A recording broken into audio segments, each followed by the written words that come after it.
I love it. We use it every year, but they did a massive update last year and we got some really You cool can tell. features. Yeah. Really awesome. Such a great experience. Oh, thank you. I love hearing that. All right. It's moving along. Here we go. Come on. All right. We are live. Everyone wave while we awkwardly sit here and have me plug it into the Summit platform. I think I'm really excited about this panel. I don't want to say it's going to be my favorite one because they're all really good and I probably shouldn't play favorites, but I love the personal growth stuff so much. And I know you guys are just going to bring it. So I'm really, really pumped about this. Very excited. All right. I know we're live. We're getting started in just a second. Getting everything squared away.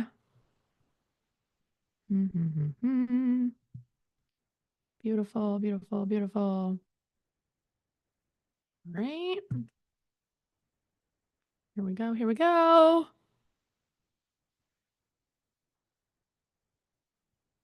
Ugh, technology's so cool, but gosh, the time it takes to load sometimes is frustrating. But I believe we are live. There's Chelsea. Let's get her in here.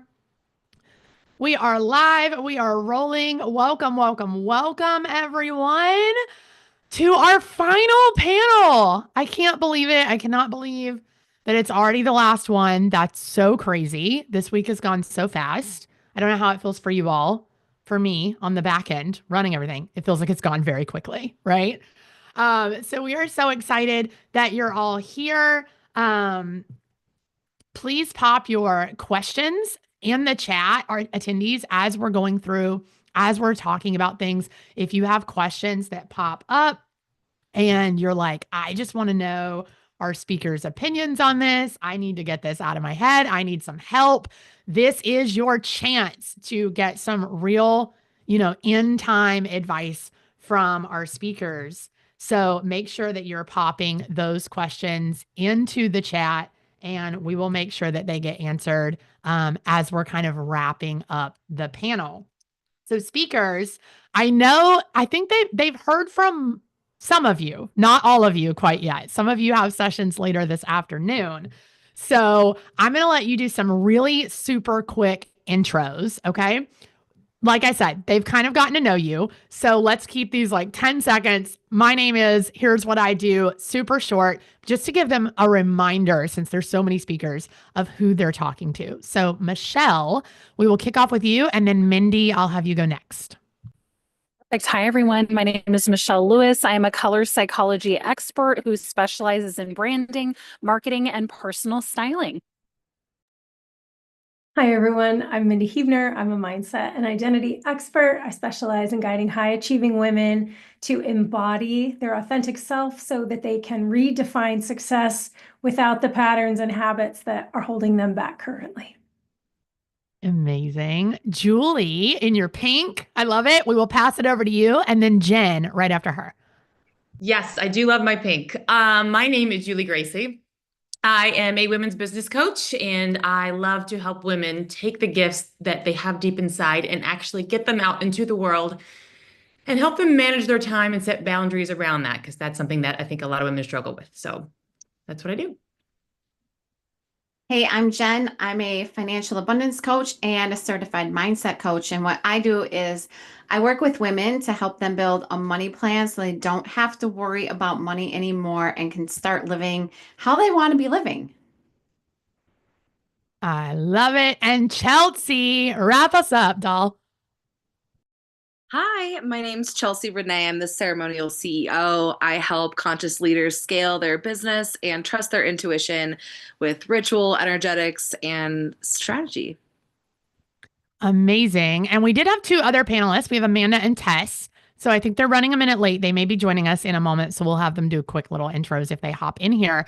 But ladies, we are talking about no fluff personal growth today, right? So not the fluffy, just believe in yourself kind of advice. We want to get into the tangible stuff, the strategy behind personal growth. And most of all, we want to dive into how to overcome the biggest obstacle you'll ever have, which is yourself, because we love to get in our own way, don't we? So I would love to throw this out there to you. As we're kind of going through this conversation, I think it's really important that as we're growing as humans, right? As we're diving into personal growth, as we're working on our mindset, as we're doing all of these things, we're doing that to achieve success, right? Some form of success. But success looks so different to all of us. And, we've gone through this whole week talking about business and marketing and leads and content, all of this stuff, all of this really tactical, strategic stuff.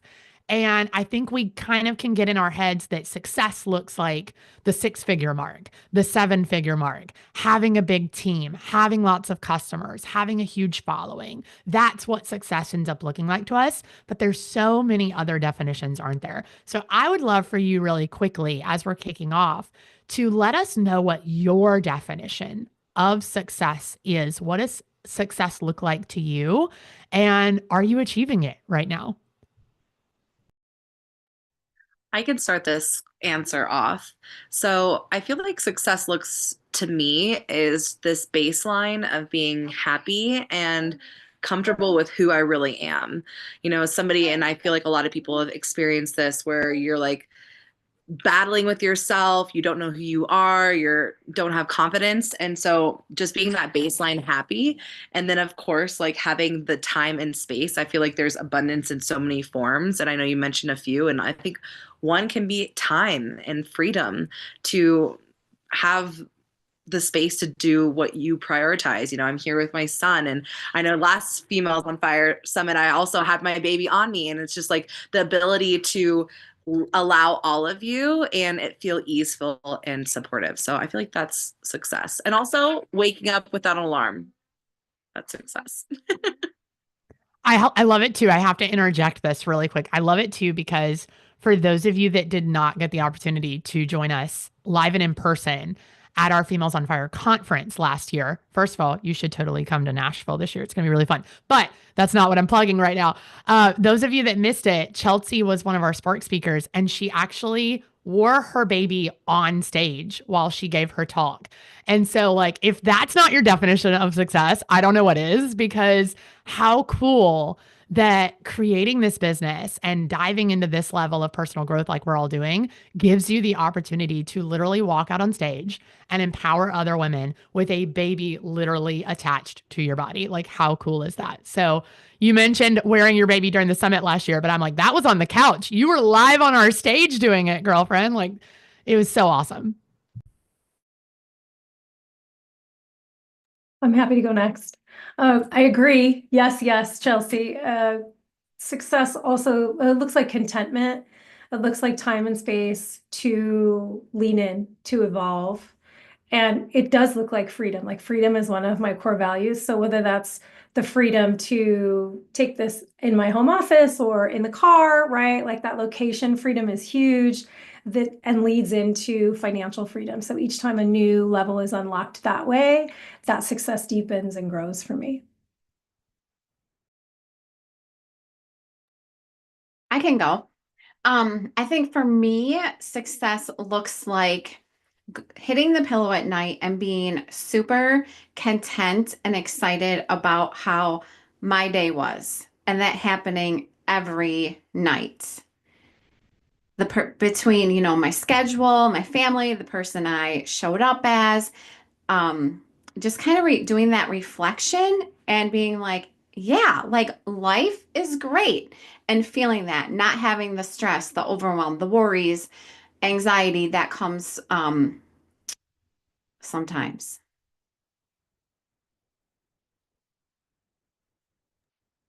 I'll go next. I think, especially having done this for quite a few years now, I remember meeting Haley very early in my online career. once you first come into it, success feels like those numbers, those metrics, those PR features, this number of clients, this much of a list, these platforms. And I don't think it's any of that anymore. I really think that success is change, and it's frequent change. And at least for me, like I had to pivot my entire business 3 years ago. I never thought that I would do that. And it felt terrifying, but I'm so grateful that I did. So to me, success means constantly evolving, being open to change, and potentially pivoting your career and knowing that it's for the best, not just for you, but for the people you serve.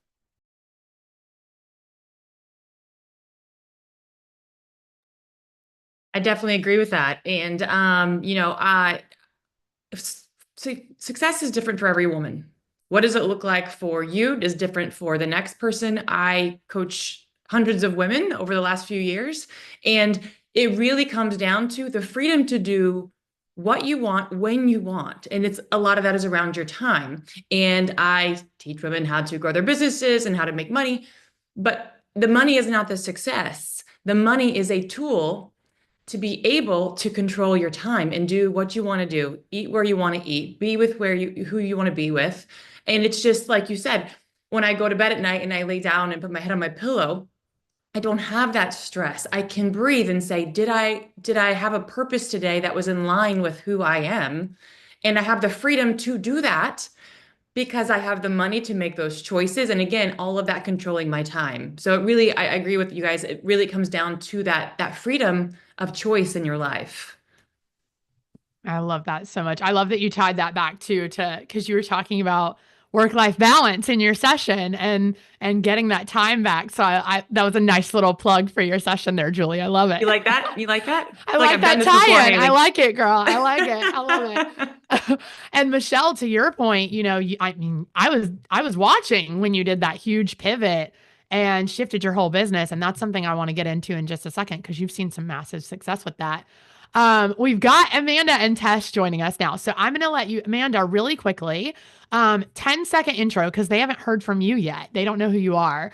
So 10-second intro. My name is, here's what I do. And then go ahead and tell me, what is your definition of success? What does it look like to you? Okay. Sorry, on the wrong link. My name is Amanda Clark. I am a boundaries coach. I help moms stop shooting all over themselves and live a life that you are actually the authority of and not living by others' expectations. And success to me is honestly freedom. Freedom emotionally, freedom financially, freedom with my time, and just being able to live life the way that I want to live it. Beautiful. I love that we keep using that word freedom, right? That's what we all want. Whatever that freedom looks like, that's what we want. Tess, hello, welcome. If you will really quickly just give a little 10-second intro, and then what does success look like to you? Sure. I'm a health and wellness coach, so I work with people and organizations who want to build sustainable lifestyle habits that serve them well, personally and professionally. Success means to me is that you have everything under control. You feel calm when you wake up every day. You have energy, and that you have the freedom to do what you want to do. And it actually gives you the contentment and helps you to move you forward. Beautiful. I love that. And you'll notice, attendees, what didn't come up from any of these was, I hit $1 million, right? Nobody said that. As great as that would be, Amanda, you mentioned financial freedom, and that came up for several other people for that freedom piece, but nobody said success looks like $1 million. Success looks like being featured in Forbes. Success looks like getting on TV. No one said those things, because at the end of the day, does that make you happy? Does that make you fulfilled? Does that make you content, right? And does it truly give you that freedom that you want? And so I want to encourage you today, as you're listening to this, to redefine what that success and that freedom looks like to you. And we'd love to hear your definition of that in the chat. I know Amber already popped hers in the chat. She's got a beautiful definition of success. So speakers, getting to that success, right? That's a different story. Yeah. Getting that freedom is a different story. So I would love to hear from you, because I just think our stories are so inspiring. And I think sometimes we can get more out of hearing someone's story than even like them, teaching us something really educational. And that's how Females on Fire got started. Was we started as a podcast, just me wanting to hear other women's stories of how did you do it? How did you build it? And so I would love to hear from you. Tell us a time. I know there's probably so many you can choose from, so pick one.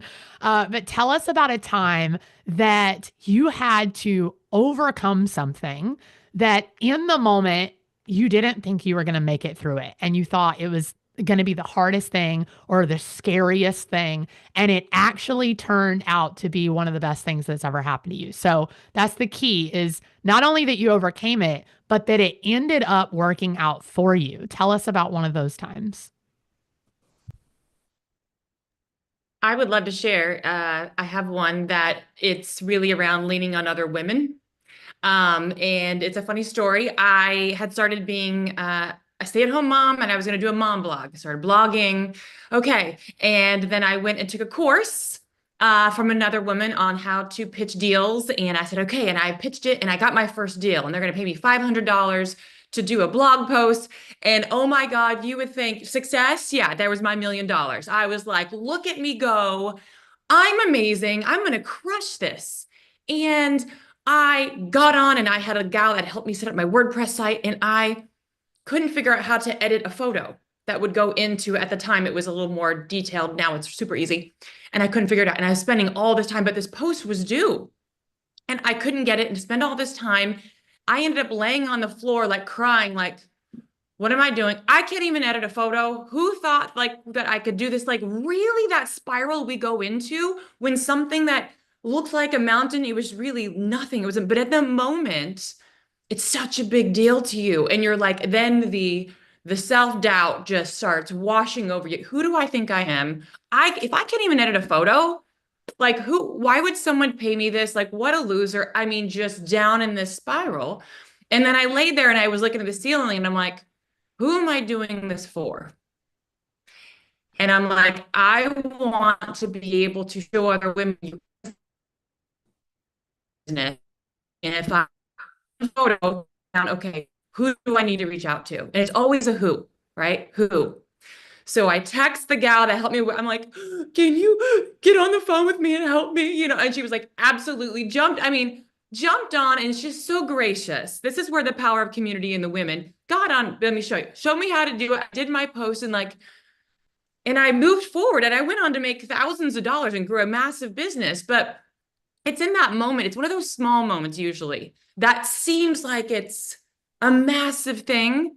And just remembering that we don't have to do it alone, because I'm a very independent person. Like, okay, who can I reach out to for help?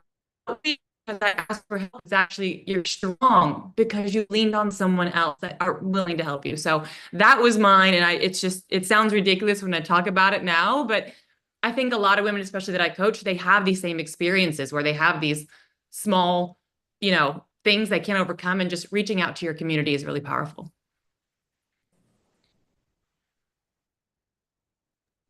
Okay, I'll go. I think for me, it was the beginning of motherhood and the beginning of marriage. I mean, I did get pregnant at 18. I had my first at 19. And during that time, the religion I was raised in and just all of these things, it was like the most shameful thing that could have happened. And I really thought for the longest time, like, my life is over. I can't have the life that I want. I have to pour everything into taking care of my kids and my husband. And one day, it wasn't one day, it was like all of this leading up, right? We have all of these things that we're doing, and we feel that little nudge in our soul. And then the resentment starts to grow toward our husband. Like, why does he get to come home and be the fun dad? And I'm like doing all the work and cooking all the meals and taking care of the kids. And one day, I remember just sitting there and I was like holding my baby, and I had a toddler in my lap. She was crying, and I was like, I am done. This is not the life that I used to dream of when I was a little girl. I think we all have this idea of what we want life to look like. And then experiences start to sway us, or things that we hear teachers say, like most marriages fell after 7 years. And so I'm holding on to that 7-year mark, thinking that like Skittles are going to start to fall from rainbows by the time I hit that point. And you wake up on like year 7, day 2, and you're like, wait a second, nothing has changed. And you realize in that moment, like, nobody's coming to save you. Nobody's coming to save you. You get to save yourself. And I I can't remember who it was. I think it might have been one of the boss babes, but they had talked about how time's gonna pass anyways. You might as well make it what you want to make it. And I was like, oh my gosh, like I've been living 7 years of misery that I have created myself based on what others thought of me, based on what I was taught, based on all of these shoulds and how I should be living my life. And I remember I used to watch I'd start listening to podcasts and like reading books or watching Oprah or like the Ellen DeGeneres show, if you ever watched those. But like I'd be watching and I'd be like, that's so easy for you to say because you're there. And what's really funny is as you continue on the journey, you realize all the small steps along the way until you hit a point where you're like, oh, like I'm there. I'm now in a position I used to dream about, but I never thought I could get there because I was like drowning in the overwhelm of life. And so for me, I just think that that's something. So now every time I try something new, I'll like wake up the next morning, you know, that fear settles in. I'll wake up the next morning, I'll be like, okay, I didn't die. Like I didn't die. I think I can do that again. And you just keep taking the baby steps. And so just knowing like no matter where you're starting or no matter where you feel like maybe you feel like you're under the ocean and your fingers are like sticking above the water and you're just like wanting somebody to save you, you get to figure out how to swim. You get to figure out how to become the mom, the woman that you desire to be to get yourself out of that. I had a huge identity breakthrough several years ago. I'm a runner. Now I'm a runner, and at the time I identified as a runner and I was injured and I couldn't run. And it was really like, well, who am I? Because there was all these things attached to what being a runner meant to me. And everyone can think of an identity that they hold on tightly to because this means something about them, whether it's mother, wife, dog mom. I have an older daughter who's a dog mom, and that is a massive identity for her, right? So one of mine was runner. And when I wasn't a runner, I really had more than a moment of crisis about it. And what it allowed me to do was get really clear on what is it about being a runner? What have I made it mean? Who do I allow myself to be with this identity that I think I can't be anymore, that I think I can't have anymore? It allowed me to go deeper into what does running make me feel? What do I believe about myself when I run? Where can I tap into those things in other areas without just being a runner? So finally, I was able to get to, well, I'm a woman who loves to move her body. I feel strong. I feel empowered when I do that, right? I love to sweat. I love to be outside. I got to all these other places that felt like only a runner could have this, and that just wasn't true.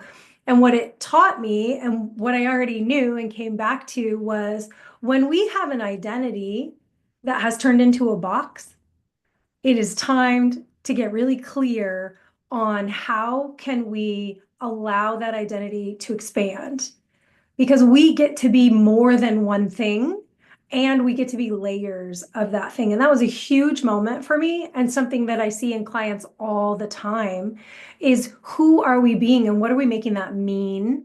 And if we don't have it anymore, what do we make that mean? And it was a huge moment for me.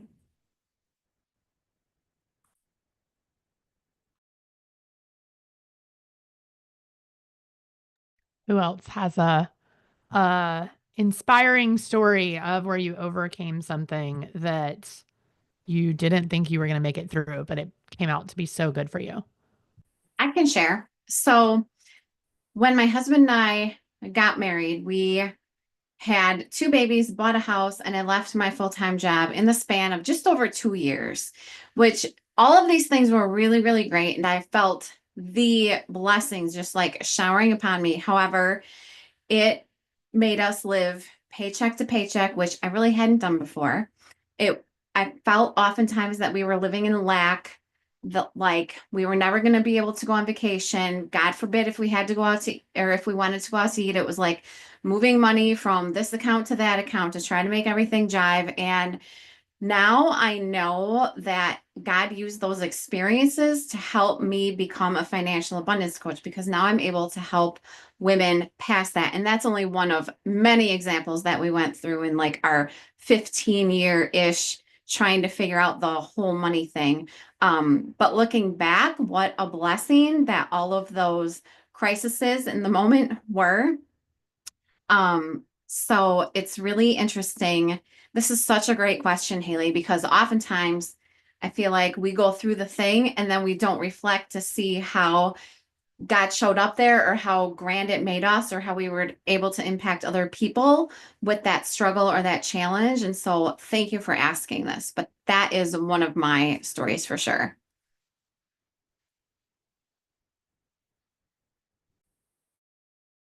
Michelle, Chelsea, Tess. Tess, Yeah. you got one? I want to share my story. About 3 years ago, when I first started developing my coaching business, I was in a transition from being a nutritionist. I wanted to be a health coach. And I developed, as in the midst of it, I developed a frozen shoulder. It's a medical condition that what happens is that your shoulder literally ends up freezing. You can't even move it. And it'd be amazing. You wouldn't know how many things you need to do with your arm. And when you can't move it, it's really debilitating.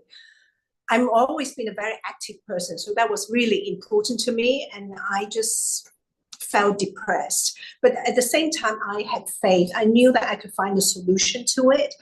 I started talking to other women who had the same condition, and some of them said to me, oh, it could take up to a year. Eventually, it will come back. I thought, yeah, eventually, that's not good enough. I don't want to wake up feeling like an 80-year-old. I couldn't even brush my hair without pain, to the point that I didn't even want to go out to see my friends. I'm a very sociable person, because getting dressed was just so painful and difficult. And at the same time, it also reminded me that my arms just couldn't move. So I was determined to find a solution. And eventually I did all my research. I found a physical therapist who was able to help me. And little by little, we did exercise together. I believe, and then I could see the improvement. So I would come home, I was determined, I did the exercises consistently, but having that mindset is just so important, rather than feeling defeated and thinking there's nothing I can do, and I would just have to lie there and wait for myself to get better, for the shoulder to be frozen. There's so much you can control in many ways. And then after about 3 or 4 months, I felt almost back to normal. And really, it was so important to really have that determination and be consistent, and to believe that you can take charge of your destiny when something like that happens to you, especially. That's beautiful. I love that.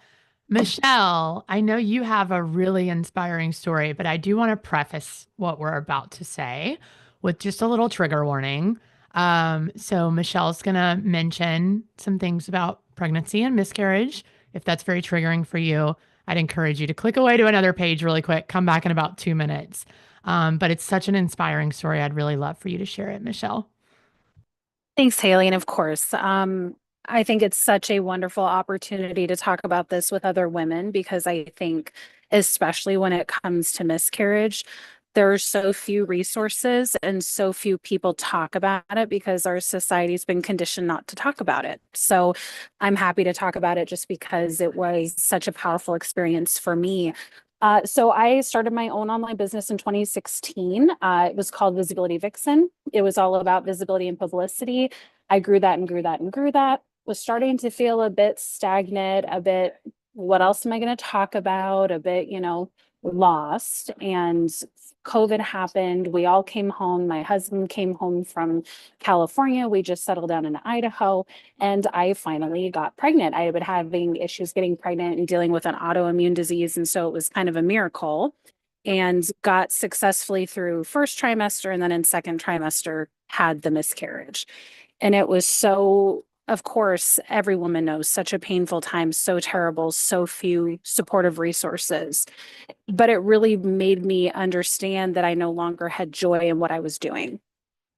So my husband said, okay, let's shut everything down. What is going to bring you joy and help you heal?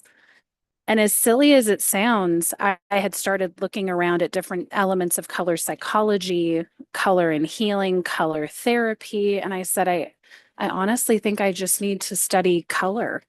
And he said, okay, it's weird, but do it. So I took time. I used color therapies on myself. I studied color and light, color and plants, all these different things, and just started logging all of my research.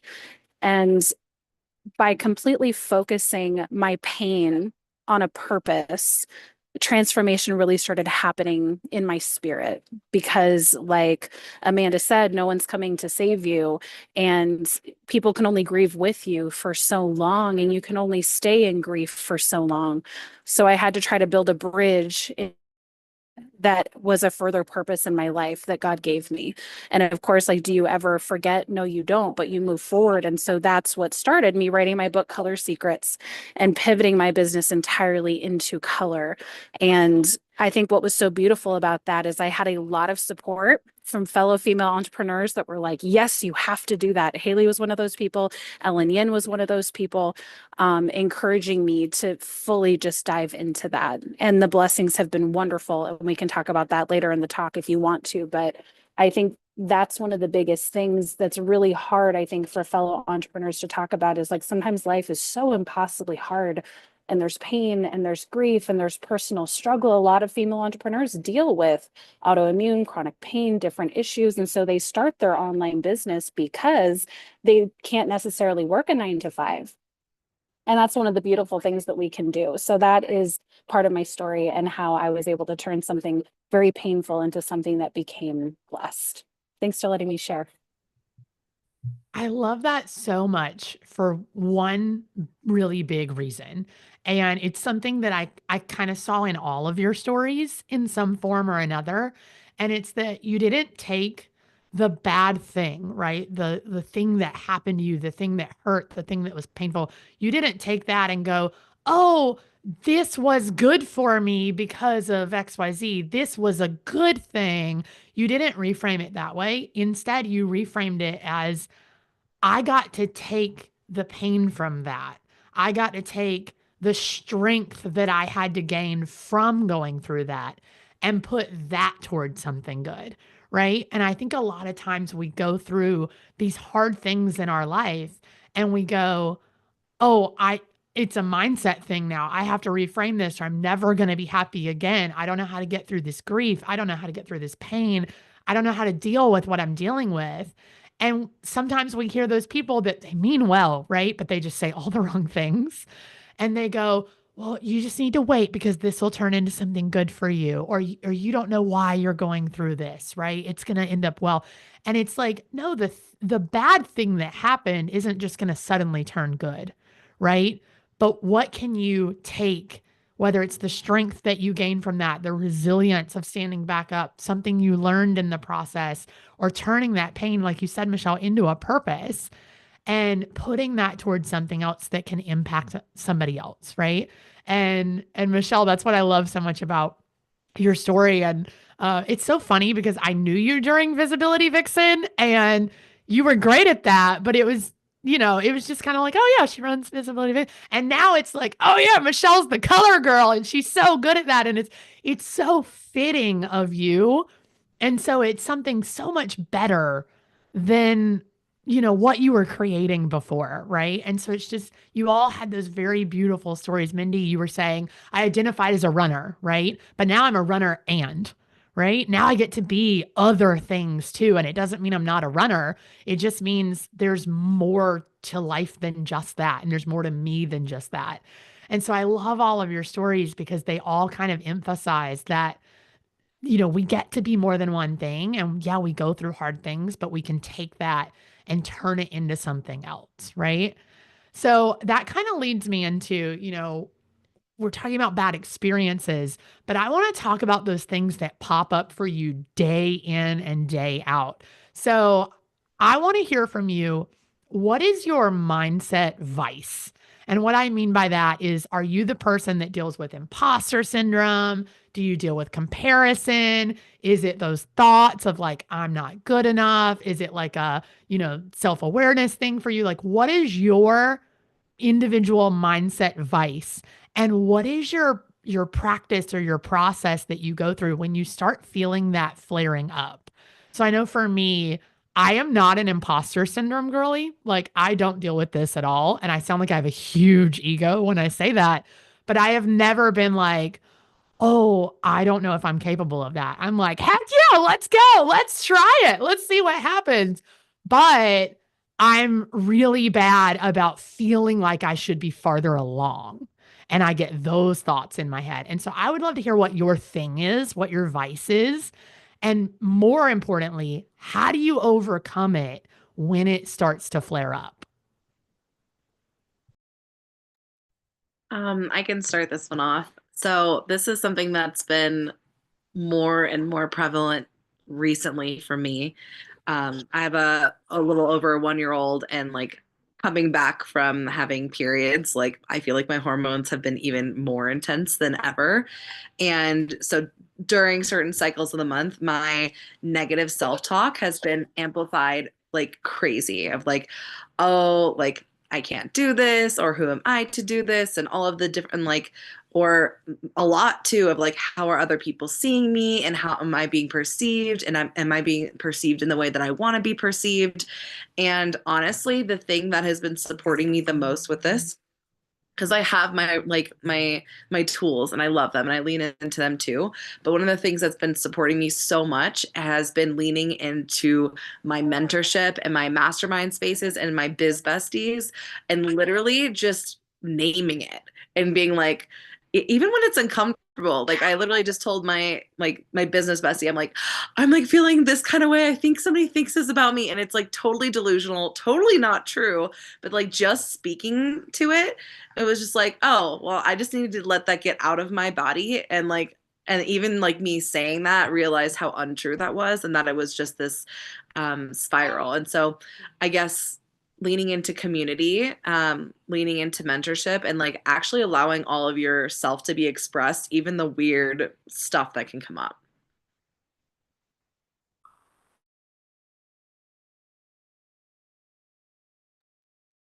Oh, go ahead. Oh, thanks, Julie. Sorry. I am a recovering perfectionist as a high achiever. And when I am doing something that I am not good at, which would be tech and behind the scenes, and I'm getting better at it, right? Like this is part of the process. I'm getting better at doing the tech things. And just yesterday, a project that I estimated would take about an hour took 5. And that was so frustrating, which also my human design, my not self theme is frustration. My self theme is satisfaction.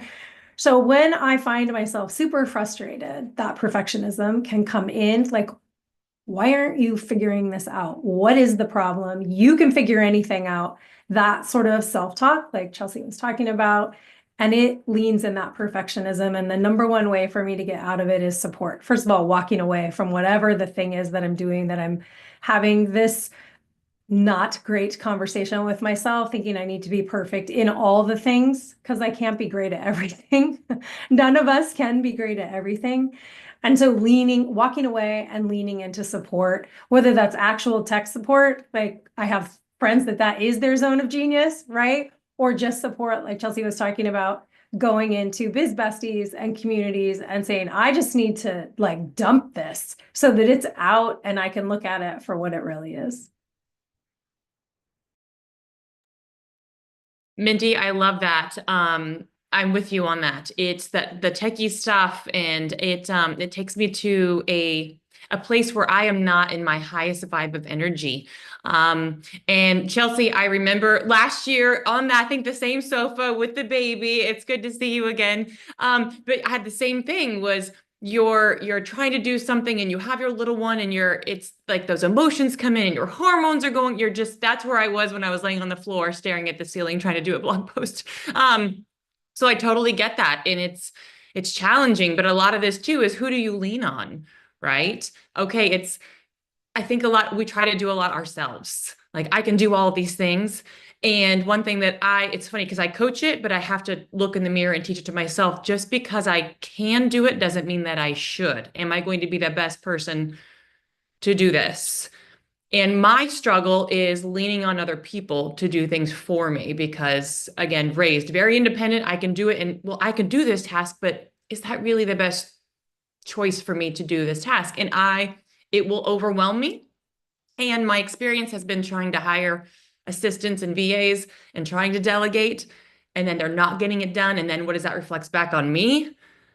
And that just hurts me so much. And so then I don't delegate, so then I take it all back on again. So that is something that I constantly have to work on with myself. I'm still working on getting better. But yeah, especially all that tech stuff, I just literally want to go jump off cliff.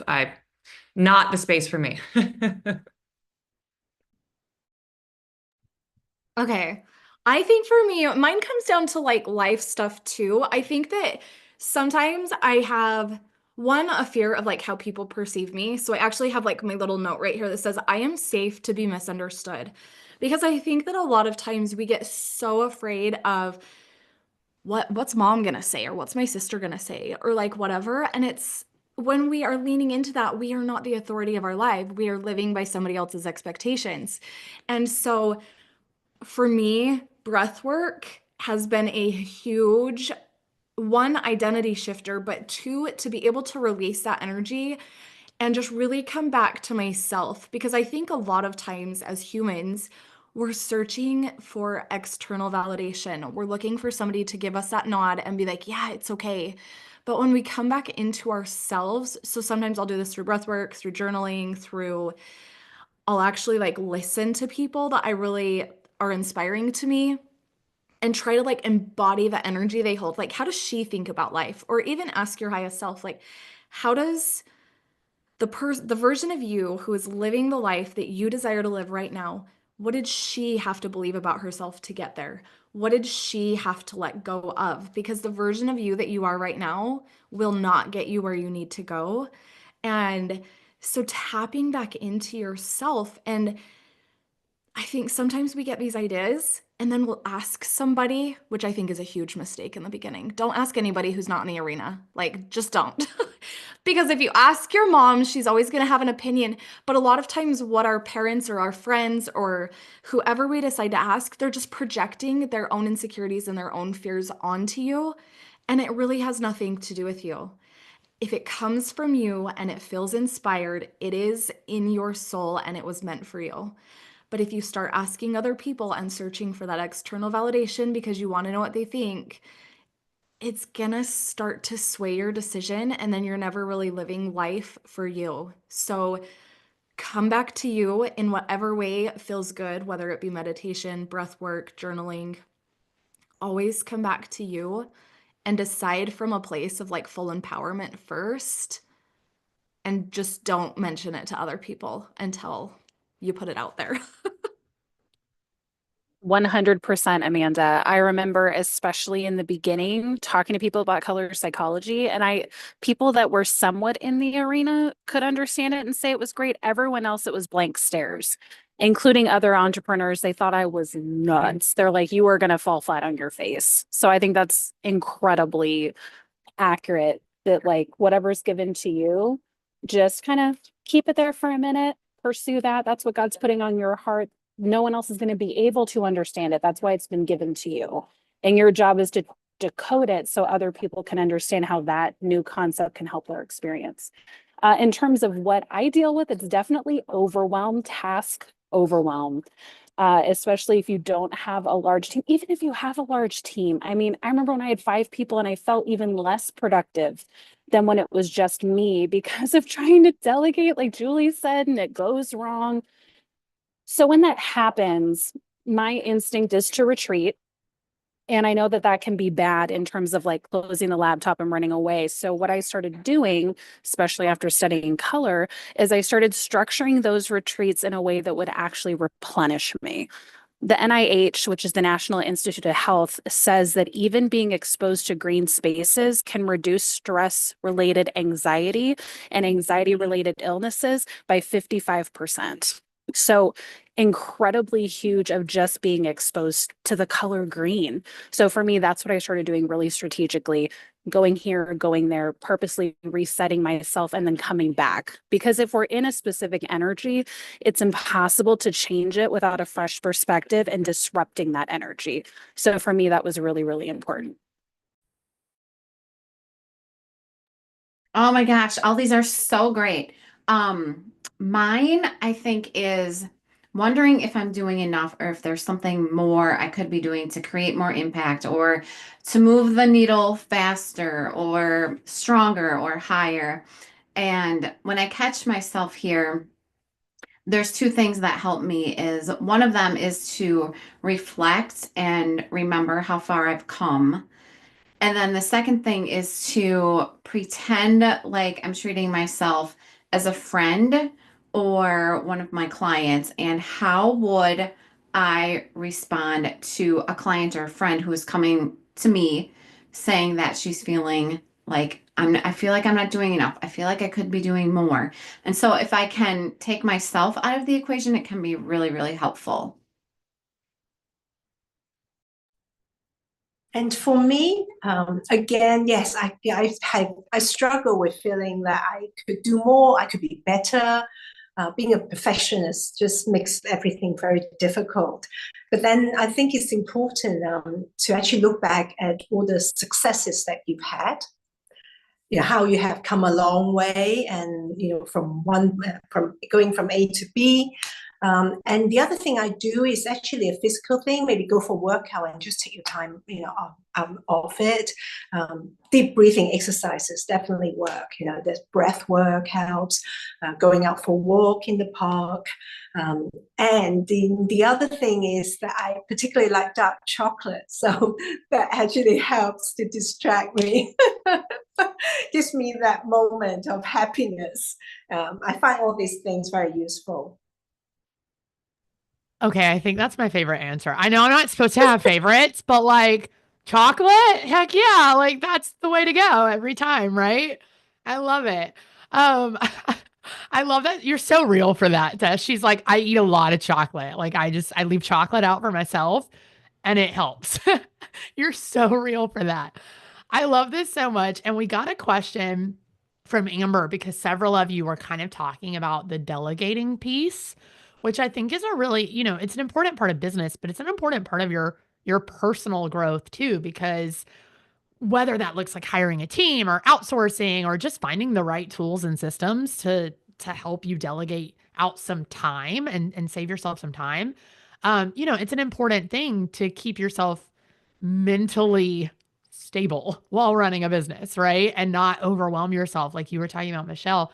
And so Amber mentioned, how do you decide what is best worth your direct effort and time versus delegating the task out, especially when you're in those early days of business and still living paycheck to paycheck where every penny counts. So I know this is a little bit of a shift because we're talking about delegating, but so many of you are tapping into that a little bit. Can just maybe a few of you jump in and speak to how do you make that decision? Do I do this myself? Is it worth the time and effort versus do I need to outsource it, hire somebody, delegate it out, whatever, especially thinking back to those early days where you're like, the money's tight. Yeah, I can definitely speak on that. And I remember specifically in those early days because I didn't have any money. I mean, the money I did have was, just let's be real here. My husband had to drive into the city and the toll was like $3.50. And I was like, we can't afford that. You got to stick on the traffic on the road. Like, I get that.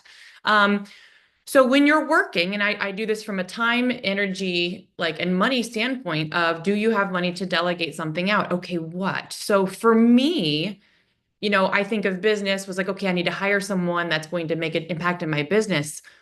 But for my situation, it was actually the tasks in my home that I needed some help with so that I could then go be my highest and best use was going in, can I go pick up the phone and make, 5 more sales calls or close one deal? And so in my brain, when I first started, I had like someone that came to help with the house, because then at the end of the day, it's that massive stress. And I didn't want to be angry mommy. I didn't want to be the pissed off wife. And those tasks just brought me down to such a low level that, okay, if I can have someone help with the home tasks, okay, how much do I need to pay them? Then in my mind, I quantified, okay, what do I need to make happen every month to pay for that?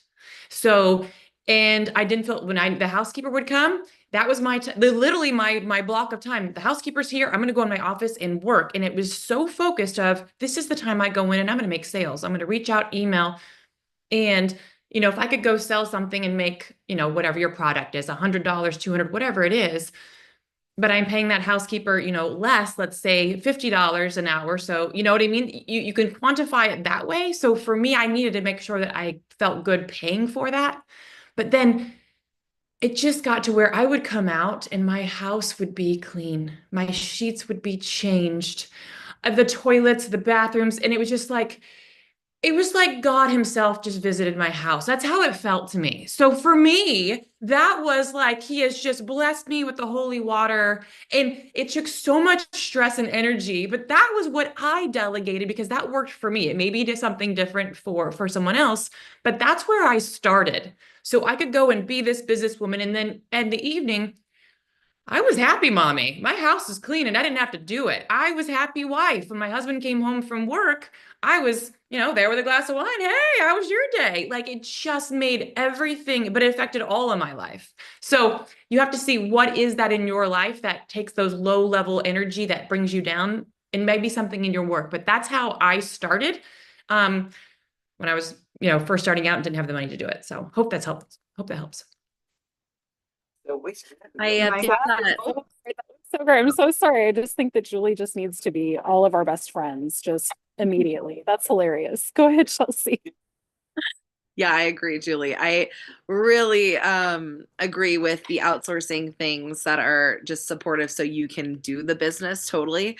And even there's, I guess what comes up even hearing Julie speak, because I also did the same thing recently and I hired a housekeeper and it felt like, I can breathe again.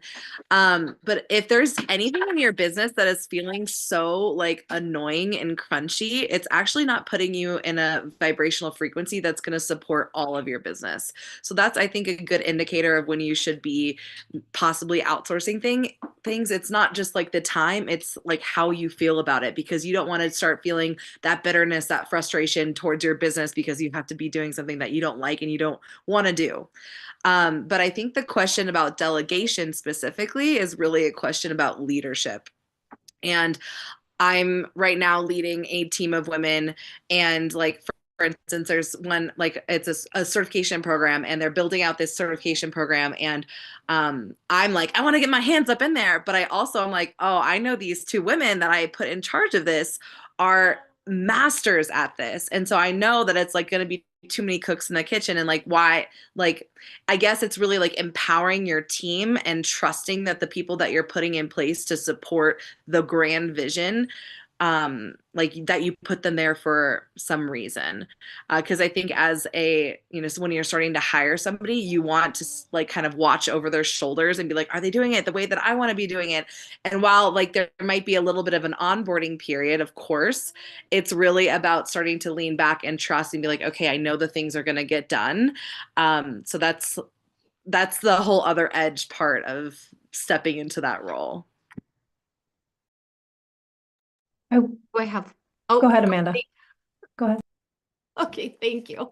So I have two things. One, when I started at the very beginning, didn't have any money. I was like, okay, what do I need? And my kids were really little at the time. So here I am trying to build a business. So at first I would have like non-kid tasks and like kid tasks. So like during nap time tasks, don't clean your house, actually do the money-making activities. But one thing that really helped me was finding a friend to trade. I wanted childcare for a few hours a week. And so I had another friend who was also building a business, and we would swap. So like one day a week, I would take her kids for a few hours, and another day a week, she would take my kids for a few hours. And we were able to do that. Now, every now and then, I'll find somebody that I'm like, oh, do you want to do a trade? and we'll do a trade. But I think for me, the biggest thing that helped me out is one, yes, like Julie said, that's kind of, we just moved to a new area. And I'm like, okay, for one, this house is a nightmare to stay on top of. And my kids are going a million different directions right now. And, but to my podcast, for me, my podcast, I was like, I actually don't need to be the one to edit my podcast. I don't need to be the one to add the intro, to type the show notes, because I feel like they're very generalized. And so for me, I held on to the things that I loved. Like Chelsea said, like I could be in a good energy around that good frequency and enjoy doing. And then I outsourced some of the things that I was like, holy crap, it's taking me 20 hours a week just to edit these dang podcast episodes because I'm slow as hell. And so it's deciding, like a few people have said, even Julie, like, what do you enjoy doing? And what do you feel like would be a better use of your time? Editing a podcast was not a money-making activity. And so it didn't make sense for me to continue to be the person to spend so many hours on that, whereas I could spend that better being more front-facing in my business. I'm just going to jump in with also a little bit of a different perspective, because there have been times in my business where I've had quite a few people on my team. I'm sure a lot of you remember, I think it was like 3 years ago, everyone's forward-facing message, all the big entrepreneurs, was like, outsource, outsource, build your team, build your C-suite, da da da da da da da. Who's going to be your CFO? Who's going to be your? It was just crazy. And so I fell for it. Not that I fell for it, but I was like, oh, I need to hire all these people. And it became a bit of a disaster. So I think there's two different ways to look at it. And I think especially if you're in more of the beginning phases and you're building, it's okay to not have a team and it's okay to not outsource. And we're in such a beautiful period now with AI that you can have it help you and be team members in different aspects. I wish I would have had that when I started. That would have been absolutely incredible, for $20 a month with Chat GPT to have them help you with content management. But if you are going to hire, I think a lot of the points here are great, which is number one, if it's something that exhausts you and drives you nuts, then you can do that if you're more of the forward-facing salesperson in your business. Otherwise, you need to outsource what's going to bring you a return and make you money. And if you're worried about like, oh, well, I'm not really sure if I'm there yet, well, then maybe you can offset the cost of bringing on a team member by building your affiliate where you're getting X amount per month that you can afford to then outsource. I did that with my Pinterest manager. So those are just a couple things I wanted to bring up, especially now in this age of AI that can help you and support your team if you can't quite afford to hire yet.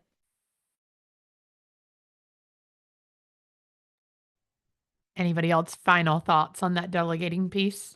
Yeah. So at the beginning, when I first started, just felt overwhelmed, and being short of money didn't help.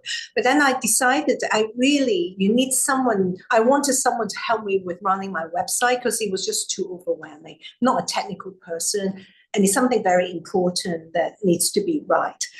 You can learn to do a lot of things, but that really wasn't my skill set. So I think it's useful to decide what you spend your time on, what is the best use of your time, and whether you can do it well and whether it needs your personality to be there. To run a website, to manage it, they don't need me. I can just outsource that and find some freelancer to do it. And luckily, I did find someone who's really good. And to this day, she still manages it for me. So it leaves me time to do other things that I enjoy more creative, and that the things that really need me to be there for my input.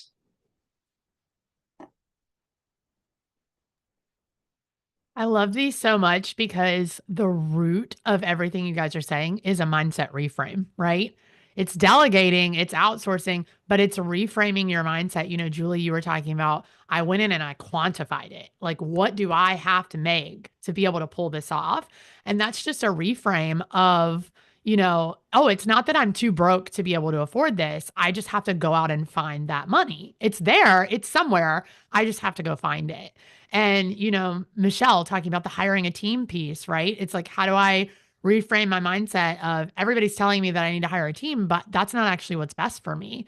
And so all of these are just like those reframes that we need in our everyday life to be able to master that delegating piece, whether it's delegating to a team or, outsourcing or using AI, like you were talking about, Michelle. Oh, Chelsea. Oh my gosh. My heart. So cute. But these reframes are so important, right? And so that kind of brings me to my next question. Aggie in the chat, she was like, this session is so incredible. It really resonates with me. But what is the most underrated mindset shift that creates the biggest impact on personal growth? And I love that she asked that, because my next question was, what has been your most powerful reframe? And so that's kind of what I want to hear from you, is what has been your most powerful reframe in your life, in your business, that you have seen it absolutely explode your personal growth and your success and just like put you in such a better headspace? I think that the biggest one for me, and I just want to, like, every person's gonna have a different one. So like that's just kind of the name of this kind of personal growth game in general. It's like, it's not a one size fits all, but the one for me has been that it's not happening to me, it's happening for me. And like that, just like, I've gathered evidence now at this point of realizing that the things that were no's or were things that I didn't succeed in or whatever, it was actually because I wasn't meant to go down that path, or I wasn't meant to do that collaboration, or I wasn't meant to do that in that timeline or in that time frame, whatever it was. And like before, I'd be like, oh God, like the end of the world. And then now when I see the no's come up, I'm like, okay, I know that it's not meant for me at all, not meant for me right now. Or it's not really like in alignment with who I am. And so I like that, just knowing that it's happening for me and that I'm supported. Yeah. For me, I don't know that I can quantify this in one specific shift, but I'm going to really try. Are the words I'm using supporting me vibrationally? So am I saying I have to, I need to, or am I saying I get to? And if it is a necessity, am I reframing it that way? If I want X, this is a necessity. It's vital to show up this way in order to achieve X, Y, Z. It's necessary to check these boxes in order to, not I need to, because that does not feel like choice to me. That feels like no choice. And that is huge for me, wanting a choice. So anytime I'm checking in with my words, are they supporting me vibrationally? I should, like shoulding all over yourself. Instead, instead of, "Oh, I should have done this, I should have done that. From now on, in the future, next time. From now on, I'm going to do this. Next time, I'm going to look at it this way."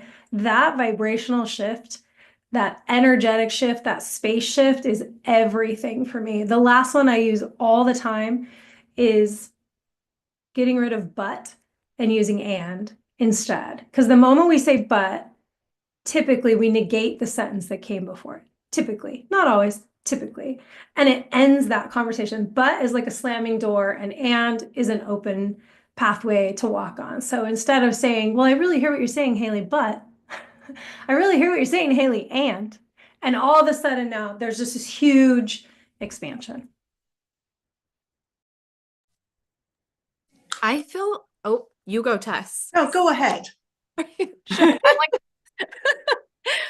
I feel like the most underrated mindset hack, if you will, or thought shift isn't about the mindset.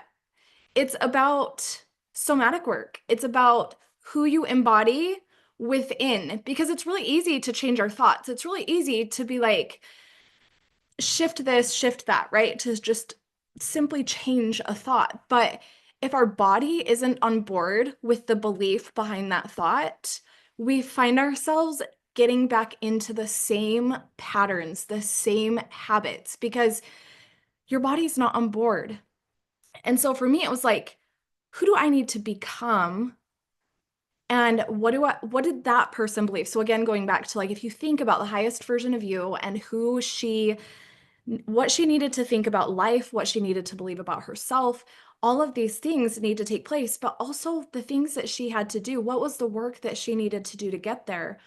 And in my experience, it's not all mindset work. It is the somatic work.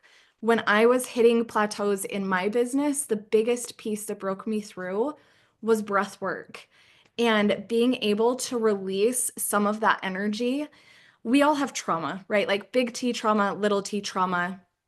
Some have big T trauma, some don't, but 99.9% of the world probably has little t trauma, which is maybe somebody called you dumb on the playground when you were a kid. Maybe a teacher told you that you weren't very smart or whatever. And we just didn't have the capacity to process that on our own at the age that we were at.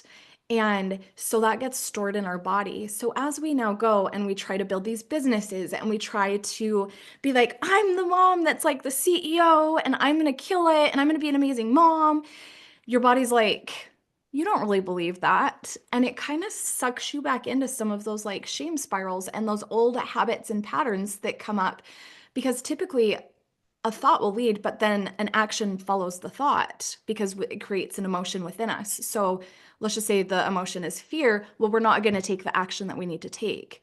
But what's really happening is it's the emotion within our body that we need to also get out of our way so that we can release some of those subconscious things, some of those things that are like running under the surface that we don't really know about, so that then everything else can shift and you'll start to notice a lot more of those. I don't want to say positive or negative because I don't believe in like positive or negative thoughts, but for the sake of this, like a lot more of those thoughts and that belief in yourself starts to grow because now you have gotten your body on board with that. Yeah, so for me, it's how the words you use to describe a situation. When you come across setbacks or challenges, I don't say they are failures. They are not failures. They are just learning opportunities, something that tells you how you're going to find another solution. So you have to keep going. I haven't failed something. I don't feel that I haven't. It's just going from A to B. Sometimes you just have to do a detour. Might not be going there directly, and you have to find other directions that would work for you. I think it's very important to have those words, rather than say, oh, I'm not good at this. I have failed at doing this. No, you haven't. You just haven't got there yet. I love that, Tess. And the big thing for me was that you have value with exactly who you are right now. I know a lot of times we're like, okay, we need to learn the next thing, or I need to be the expert, or there's more I need to know. And the person I'm trying to help, maybe they know something more than I do in this area. And I've seen this time and time again. And it's something that it was something that I realized for me was I don't need to learn anything else. I don't need to be anything else, but exactly who I am right now. The knowledge I have and the experiences I have a tremendous value. And go and use that, because a lot of times we feel like I need to be able to do more, and you can start doubting yourself and go down that spiral. So that's something that not only I teach, like I have clients that come to me, and these are people that have multi-million-dollar businesses. They're highly successful, and it can be intimidating of like, well, how could I help you? And then remembering, I don't need to be anything else than who I am. I have value in with what I know, and stepping into that and trusting myself. And then it does. Then you're like, oh, wow, you've done all of this, but you don't know how to do these things. That's where I come in and help you with this. And just realizing you have value in yourself with who you are right now. Don't need to be anything other than that. And that was really impactful for me to realize as far as mindset goes. That's amazing. So this totally relates to what you just shared, Julie. So I love that you just went and now I get to share. So one of the things that really helped me is when I felt the call to become a financial coach. All the negativity flooded in, right? Like just how you were describing, Julie, like I'm not qualified. I don't have what it takes. Other people are smarter than me. I don't have the right credentials. Why do I even have the time? What's my husband going to say? What is my family going to think? Am I even equipped? So I purposely got like legit a pen and paper, and I made a qualifications list, and I listed all the reasons why I was qualified. And I don't think that if I would have, like, I'm getting emotional. Oh my gosh. But I don't think that if I would have done that, I would have taken the leap. And so, to your point, yes. And so, sometimes it's just like grab a pen and write down what makes you qualified. Why are you awesome? We all are. Write down your reasons. So, so good. Thank you, Julie, for sharing that. You know what I think might be fun to also bring into the conversation is the color psychology of supporting yourself when you have a mindset blockage. Because what can be so fascinating when I work with clients is that the first thing I usually do is I look at, okay, what's their space? Does it have any color? Usually, no, it's usually beige or gray. Gray is known to mute personalities over time. So if you're wondering why you're having a hard time putting yourself out there, start with your walls. Then I look at what they're wearing, and usually it's black, gray, navy. Some of us are in pink today, which is great. And so I immediately know when they say my favorite color is gray, my favorite color is black. I'm not like coming down on those colors. However, they do nothing to evoke any response in the body, physically, mentally, emotionally. If anything, they bring our frequency way down. We're electromagnetic beings. We respond to light, we respond to frequency, we respond to color. So I found, especially for me, I was wearing a lot of black most of the time.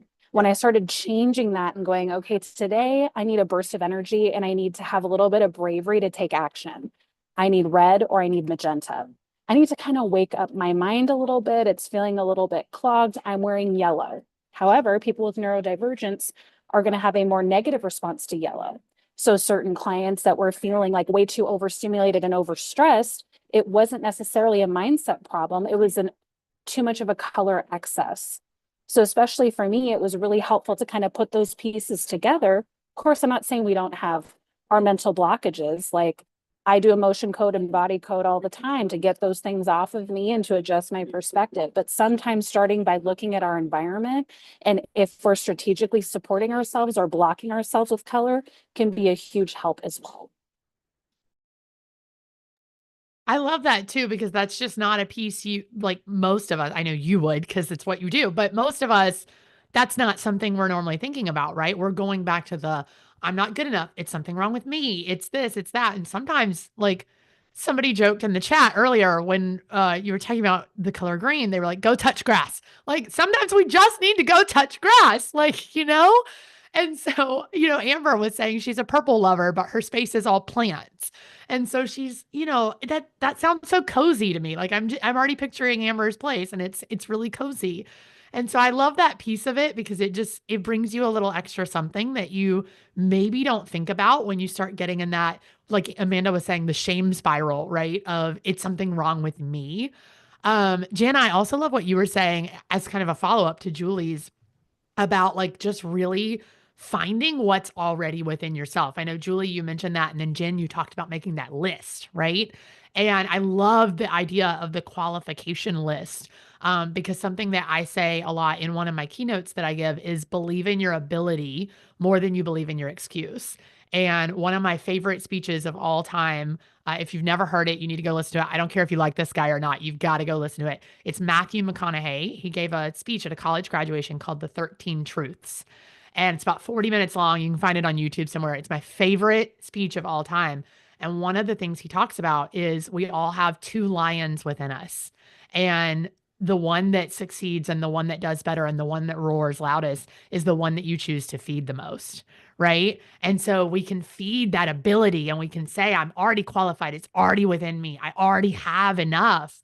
I have the tools. I have the resources. I just have to figure out how to put it into practice.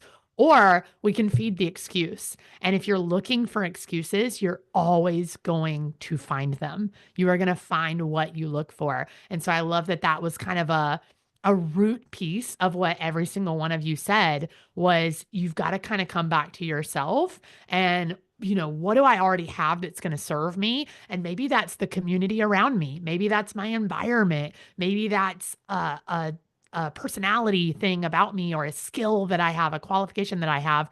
But at the end of the day, it's really coming back to yourself. And so I want to just kind of wrap up as we start to close out. Attendees, if you have questions, now is the time to pop them in the chat so we can spend just a couple of minutes going through them. This is your last opportunity to just ask the speakers live and in real time, whatever you want to ask them. So throw it in the chat really quick. Let us know what your takeaways are so far. But speakers, I'd love to kind of wrap up, as we're starting to wind down, with something really tangible that we can leave them with today. I know you guys have already given so many like mic drop moments. Like there's so many things that we could go put on a cute quote card and slap on social media just from this panel alone, and so much value here. But I would love to maybe in like 10 words or less. I know that's really challenging for some of us. I'm talking to myself. 10 words or less. What is one really tangible, like, if this is the only thing you get out of today, this is what I want you to remember, piece of advice that you would like to leave them with? Thought for sure Julie was going to go. I was like, I'm waiting for Julie to click. I was going to go. You go, girl. You're always winning the game you're playing. So ask yourself, who am I being and who do I get to be?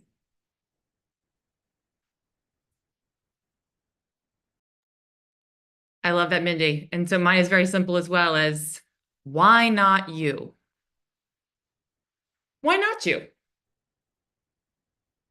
So whatever it is you're wanting to do and accomplish, and you think, should I, could I, all the doubts, why not you?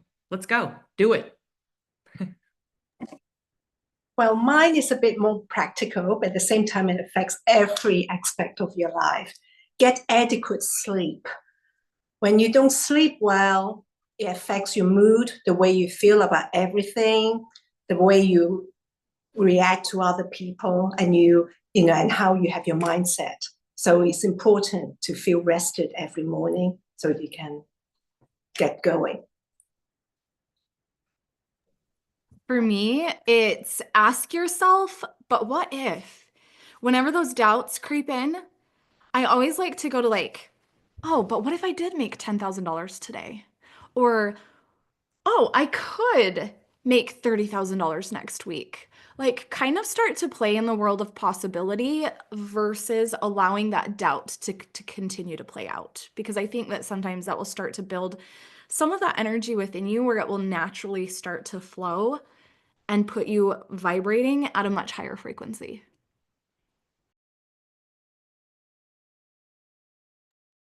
I just want to say, go make your qualifications list. I want to share that if you are feeling the call, if you are feeling the desire, it's because it's meant for you. So answer the call. Ooh, these are all so good. I love this. I love this. And I feel like Tess would also add, go eat some chocolate. Like that's, get sleep, eat chocolate, you'll be good to go, right? Um, speakers, they are loving it. If I don't know if you guys are peeking in the chat, but Dana said, I love it. Aggie said, a huge thank you to all of the speakers for such an inspiring conversation. Your stories and tips are exactly what I needed to hear today. Tanya said, this is really good. Dana said, thank you, ladies. You have all been sharing so many gems. Amber said, I got so many takeaways from today. So many comments about how amazing it is. I do want to wrap up with, we got a question from Anna that I think was a really beautiful question that kind of flows along with, what would you leave them with, today? Like, what's your last piece of advice you'd want to leave them with? And so I love this. She said, what would you say to your past self now? So I love this because there's like a trend going around. We actually talked about it on yesterday's panel. There's a trend going around like TikTok and Instagram about, I met my past self in a coffee shop. And what would I tell her? And Jenna Cecilia is actually the woman that she wrote a poem about that, and it created that trend. And I bring that up because she was one of our first ever podcast guests. She's episode like, I think 17 or something. So watching her whole thing go viral has been really cool, but it's been so fun to watch all of these women post videos about what they would go tell their younger selves if they met them in a coffee shop. And so I'd love to really quickly hear from each of you. What would you tell your past self now if you could talk to her? I can go. I would say stop thinking about yourself and start thinking about the people that you are here to support and the impact. Because every time I put it back to my why, I get out of my own way and I move and I do the thing and I lead. And I think it's just important to think about the people who need you. So I'd say that. And Chelsea, I think you might have touched on this earlier, but I would probably tell myself, you're going to go through a lot of really hard things, but know that they're happening for you, not to you. And you're going to be able to use that to then go help thousands of other people. And you're strong enough to handle it.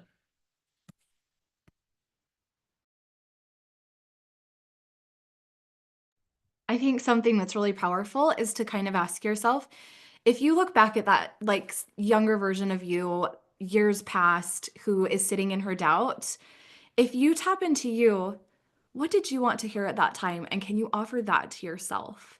Maybe you worried a lot about what other people thought about you. And so maybe you'd want to tell her, like, you are worthy exactly as you are.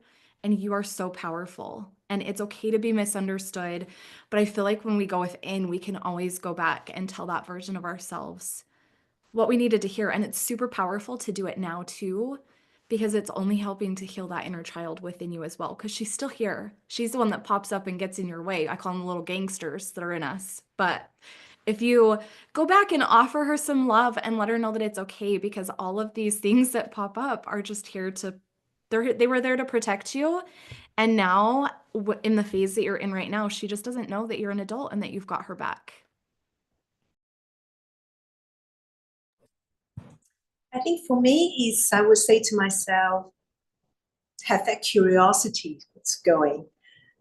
Make sure that you feel curious about what the next adventure is. Life is just full of wonderful things. Whatever you come across, if you feel that it's a challenge, be curious. Maybe why it's happening. What can I learn from it? And what are the good things that would come out of it? I think the curiosity keep you, growing, and that's really important for personal growth. I think mine is so much more simple, I guess. I would just say, keep going. You have no idea how beautiful and abundant your life in the future is going to be. Keep going.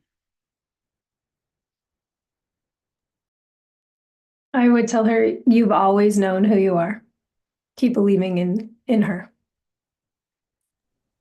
These are so beautiful. And I'm literally picturing all of you sitting down with like a cute younger version of you. Not that you're not cute now, you're all adorable, but a cute younger version of you that's like, what do I need to know?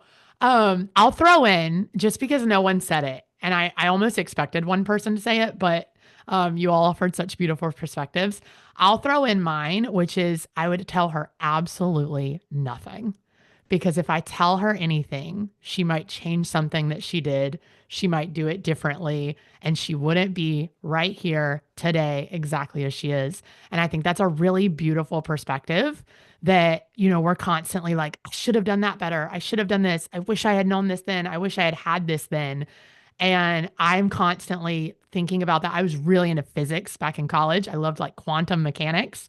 And that idea that the tiniest little thing could shift your entire future is kind of scary, but also really cool to think about, right? And so I think about that a lot of like, gosh, I wouldn't tell her anything because everything that she went through got her here. And what a beautiful way to think about your future, that those little tiny microscopic things that you're doing every day that you may not even realize are setting you up for success are setting you up for success. And they're going to make you into a woman who's going to really change the world and make such a big impact. And so I think about that on the days where I'm like getting in my head and I'm like, does what I even do, like, does what I do even matter? It's like, yeah, there's so many little things that you don't even realize that you're doing now that are going to change the world tomorrow. Right. And so that's such a beautiful way to wrap it up, I think. But speakers, oh my gosh, this was 100% the fire that we needed on our last day. I can't believe it's our last one, but it is. And I'm just so grateful to each and every one of you. This was such a beautiful conversation. To our attendees, thank you for being here. And if you're listening live, thank you so much for spending your time with us and asking such fabulous questions. I would love if you could drop in the chat really quickly your biggest takeaway from this and just leave our speakers a little bit of love so that they know that their time here was well spent. Because we're so appreciative of them being here and giving up their time and giving us all of this beautiful extra value and advice and encouragement. So pop those in the chat now. Thank you for your beautiful questions. Thank you for being here with us. If you're watching the replay, thank you for checking that out. Make sure you reach out to our speakers, over on Instagram and other platforms. Let them know that you heard them from the Females on Fire Summit and that you were just loving what they're saying. Share a takeaway with them because I know that makes me feel so good when I get those messages in my inbox. So I know they would love to hear that as well. The replay will be available. I know we're wrapping up today, but it will be available for 24 hours. So you can go back and listen later if you want to, and grab those passes, the Wildfire Pass, the Spark Pass. It's your last chance to grab one of those so that you can go back and listen to this 6 months from now, 9 months from now, a year from now when you need it again. So grab that. And then don't forget to join us in just a couple of hours at 6 p.m. Eastern Standard Time for our summit wrap-up party. We're going to do some really fun networking, an epic giveaway, and a little bit of living room dancing. My husband will inevitably make an appearance with a giant feather boa. It's going to be great. You're going to laugh a lot. It's going to be so much fun. So it's a great way to wrap up the summit. So 6 p.m. Eastern, come join us over here on Zoom. The link will be in your summit platform. Speakers, thank you again so much. This was so wonderful. And we just appreciate you so much. And I hope